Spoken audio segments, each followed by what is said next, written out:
Competition block के एक नए सेशन में मैं शशि आपका फिर से एक बार स्वागत करता हूं। बहुत दिन बाद छठ के शुभ अवसर पर आज आपसे हम लोग मिल रहे हैं। बेल्ट्रॉन से रिगार्डिंग एक अपडेट आया है। एक तो कैंसिलेशन का था नोटिस, आप लोग को बता दिए हैं ग्रुप में।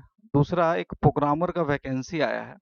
Information regarding online registration of programmer, इसके बारे में बहुत लोग मैसेज किए थे, सर ये वैकेंसी किसके लिए है, क्या है, नहीं है, बताने के लिए। तो एक बार आइए वैकेंसी के बारे में देख लेते हैं। यहाँ पीडीएफ दिया हुआ है, पीडीएफ का आप ओपन करेंगे।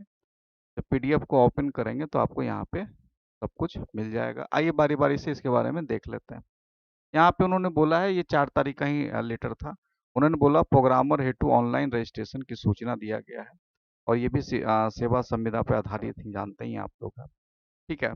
और इसमें लगभग अप्रोक्स मान के चलिए तो लगभग 400 से 500 के बीच में वैकेंसी बन जाते हैं। और बहुत लोग को रिजर्व में रखते हैं, तो मान के चलिए उतना पिछले साल भी हुआ था ऐसा।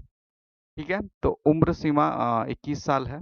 और सबसे इम्पोर्टेंट है, ये बात आप लोग ध्यान दीजिएगा कि आपका जो शैक्षणिक योग्यता है वो बीटेक सीएस से होना चाहिए, बीई सीएस से कंप्यूटर साइंस, और एमसीए कर वाले भी अप्लाई कर सकते हैं, बीएससी इंजीनियरिंग वाले अप्लाई कर सकते हैं, सीएस होना चाहिए, एमएससी आईटी कर सकते हैं।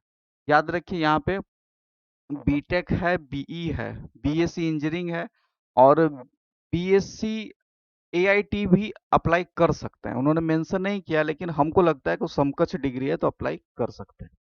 ठीक है। बहुत लोग ये पूछे थे। उम्र 21 साल है, अधिकतम 59 वर्ष है। और आरक्षण जो मिलता है आपको वो मिल जाएगा। ठीक है।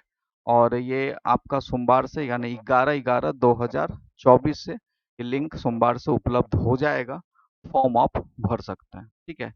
और इसमें साफ उन्होंने बोला 250 रुपये आपको फी लगेगा। और उन्होंने अभ्यर्थी को उपयुक्त परीक्षा शुल्क के अतिरिक्त विभिन्न बैंकों से जो चार्ज है वो देना पड़ेगा। और अभ्यर्थी का जो चयन होना है वो सीबीटी आधारित एमसीक्यू मल्टीपल चॉइस क्वेश्चन से होगा। इस परीक्षा के कुल 100 यानी 100 एमसीक्यू क्वेश्चन होंगे। और प्रत्येक प्रश्न के लिए 1 अंक दिए जाएंगे। इसमें निगेटिव का कोई प्रावधान नहीं है। जो आपका दक्षता परीक्षा इग्नू के एमसीए के सिलेबस के आधारित पे होगा। जैसे बेल्ट्रॉन का डेटा एंट्री का हुआ था 336 पे, उसी तरह इग्नू का एमसीए का जो सिलेबस उस पर आधारित है। अब बात करते हैं किसको किसको भरना चाहिए। देखिए बात को समझिएगा। बहुत लोग बोलेंगे सर इसका क्लास लाइए। इसका क्लास लाना वो इम्पोर्टेंट नहीं, वो तो आ जाएगा, हम ला सकते हैं। लेकिन ये क्लास समझना, अगर बिहार में 2 तरह के लोग हैं आपको पता है। एक है बहुत पहले एमसीए कर लिए, उनको बहुत कुछ भूल गए हैं, उनको फिर से याद दिलाना। ठीक है। ये बहुत बड़ा सिलेबस है।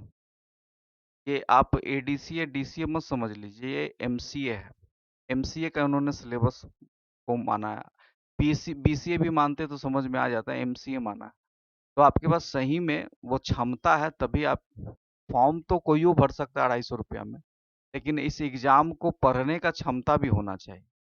अगर आप चाहते हैं कि इसका क्लासेस लाया जाए तो क्षमता भी आपको होना चाहिए कि आप उसको पढ़ पाए। अगर आप रेडी हैं पढ़ने के लिए तो आप कमेंट बॉक्स में जवाब दीजिए। क्लासेस इसका आएगा, वो भी बहुत अच्छी तरीके से आएगा।